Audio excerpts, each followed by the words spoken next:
और इधर बिपरजॉय तूफान के राजस्थान पहुंचने के बाद वहां के हालात बहुत खराब हो चुके हैं। जालोर जिले में बाढ़ जैसे हालात बन गए। राजस्थान में तूफान की दस्तक के साथ ही तेज हवाओं के साथ भीषण बारिश होने लगी,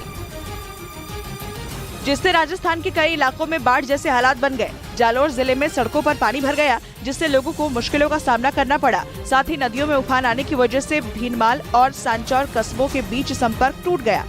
प्रशासन ने आपदा प्रभावित इलाकों में अनाउंसमेंट कर लोगों से सुरक्षित जगह पर जाने की अपील की। आप अभी अपने सुरक्षित स्थान पर अभी चले जाइए। भीषण बारिश की वजह से जालोर के कई इलाकों में कई फीट पानी भर गया। 50 से 60 किलोमीटर प्रति घंटा की रफ्तार से चली हवाओं ने हालात को और ज्यादा बिगाड़ दिया। बिपरजॉय तूफान का असर राजस्थान के बाड़मेर में भी देखने को मिला और बाड़मेर में तेज हवाओं के साथ भीषण बरसात हुई, जिससे कई इलाकों में पानी भर गया। बिपरजॉय तूफान की वजह से बाड़मेर में 15 घंटों से ज्यादा बारिश हुई, जिसकी वजह से लोगों को मुश्किलों का सामना करना पड़ा और सिडवा, धनाऊ, चौहटन समेत कई इलाकों में जल जमाव हो गया। इसके साथ ही कई निचले इलाकों में तो हालात और भी बदतर नजर आए। इसके साथ ही तेज हवाओं की वजह से बिजली व्यवस्था प्रभावित रही। कई जगह पर पेड़ गिरने की वजह से बिजली के खंभे गिर गए और लाइनें टूट गईं।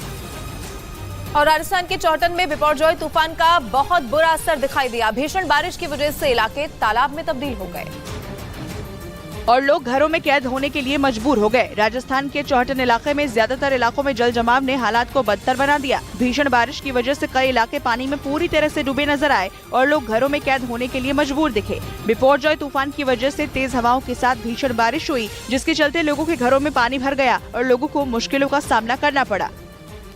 राजस्थान पहुंचे बिपरजॉय तूफान की वजह से बाड़मेर में जबरदस्त बारिश हुई है और जिसकी वजह से कई इलाकों में जल जमाव की स्थिति पैदा हो गई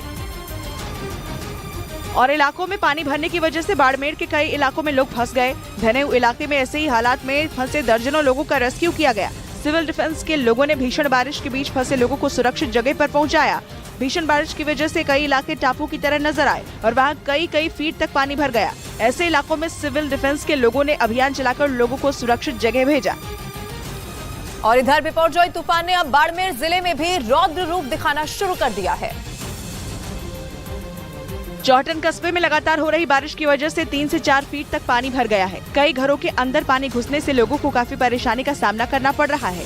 आलम यह है कि घरों का सारा सामान पानी भरने से भीग गया है। तस्वीरें दिखाऊंगा। मेरे जो पाँव है, ये पाँव नहीं थम रहे हैं, इतना स्पीड से ये पानी आ रहा है। वहीं हालात को दुरुस्त करने के लिए प्रशासन पूरी तैयारी के साथ जुटा हुआ है। तो बिपरजॉय तूफान को लेकर जारी चेतावनी के बीच नागौर में भी बारिश का दौर शुरू हो चुका है। नागौर शहर और आसपास के गांवों में कल शाम से ही लगातार रुक रुक कर बारिश हो रही है। कल सुबह से ही आसमान में काले बादल छाए हुए थे। दिन भर बादल छाए रहे और दोपहर बाद शाम के वक्त तेजी से बारिश हुई, जिससे इलाका जलमग्न हो गया। बिपरजॉय तूफान को लेकर नागौर समेत आसपास के इलाकों में अलर्ट जारी किया गया है। लोगों से अपील की जा रही है कि बिना किसी काम के घरों से बाहर न निकलें। गुजरात में बिपरजॉय तूफान प्रभावित इलाकों का दौरा करने पहुंचे गृह मंत्री अमित शाह ने एक प्रेस कॉन्फ्रेंस कर हालातों की जानकारी दी और इससे पहले उन्होंने बिपरजॉय तूफान से सबसे ज्यादा प्रभावित कच्छ का हवाई दौरा किया और इस दौरान उन्होंने मांडवी के अस्पताल में घायलों से मुलाकात भी की। दौरे के बाद उन्होंने कहा कि ज्यादातर इलाकों में सभी लोग सुरक्षित हैं, कहीं भी किसी व्यक्ति की जान नहीं गई। सफलता के साथ बिपरजॉय का सामना किया है। बिपरजॉय तूफान के टकराने के बाद गुजरात में 140 किलोमीटर प्रति घंटा की रफ्तार से चली हवाओं की वजह से गुजरात में 234 मवेशियों की जान चली गई, जबकि 47 लोग घायल हुए।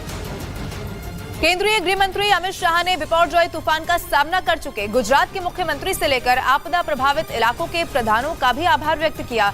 साथ ही उन्होंने उन संस्थाओं के सहयोग का भी धन्यवाद दिया जिन्होंने मुश्किल वक्त में लोगों की मदद की और उन्होंने बिपरजॉय तूफान से प्रभावित किसानों से भी मुलाकात की। अमित शाह आपदा प्रभावित इलाकों का दौरा करने के लिए गुजरात पहुंचे थे। इस दौरान उन्होंने दावा किया कि बिपरजॉय जैसे भयंकर तूफान के गुजरात से टकराने के बाद भी हालात संतोषजनक रहे। इतने बड़े संकट में से कम नुकसान के साथ गुजरात की जनता को बाहर निकाला गया है।